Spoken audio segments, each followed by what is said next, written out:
அதை எப்படி எடுத்துக்கிடுவோம்? a minus D comma A comma A plus D. இதுதான் கூட்டுத்தொடர் வரிசையில் 3 அடுத்தடுத்த உறுப்பு.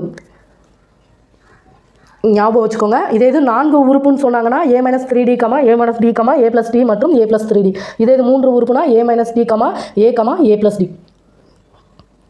மொத்தமாக 207 வந்து பிரித்து கொடுக்காங்க. இப்போது இதை வந்து நம்ம கூட்டணும். a minus D plus A plus D. இப்போ மைனஸ் டியும் ப்ளஸ் டியும் கேன்சல் ஆயிரும். 3a = 207. இப்போ a கண்டுபிடிக்கணும். 207/3. 3ஆல் அடித்தோம்னா 6 3 18, மிச்சம் 2, நமக்கு 9 3 27. ஏயோட மதிப்பு 69. அடுத்து பாருங்கள், இரு சிறிய தொகைகளின் பெருக்கற்பலன் 4623. இப்போ சிறியது அப்படின்னாங்கன்னா நமக்கு இதிலிருந்து தான் அடுத்தடுத்து பெருசாக போகும். a மைனஸ் டி அடுத்து ஏ ப்ளஸ் டிங்கிறது பெரிய நம்பராக வந்துடும். அப்போ இதை ரெண்டையும் பெருக்கினா நமக்கு 4623. a மைனஸ் டி இன்ட்டு ஏ.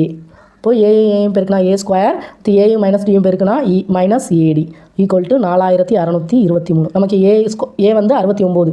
இப்போ 69 ஸ்கொயர் மைனஸ் ஏங்கிற இடத்துல 69 டி = 4623.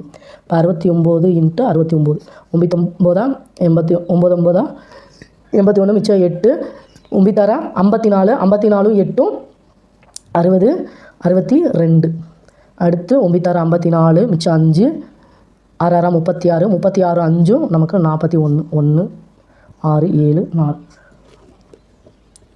4761 minus 69 D = 4623. இது வந்து இந்த சைடு போகும்போது நமக்கு மைனஸில் மாறும்.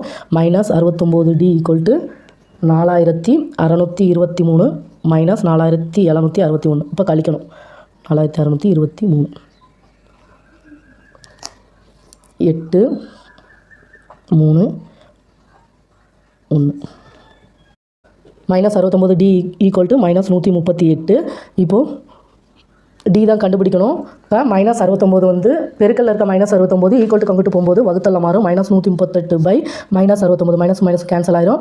இப்போ 3ஆல் அடித்தோம்னா 2 3 6, 3 3 9, 4 3 12, மிச்சம் 1, 6 3 18. அடுத்து 23ஆல் அடித்தோம்னா 1 23 23, 23 2ஆல் பெருக்கணும்னா 3 2 6 2 4. இப்போ 2. டியோட மதிப்பு நமக்கு 2ன்னு கிடைக்கும்.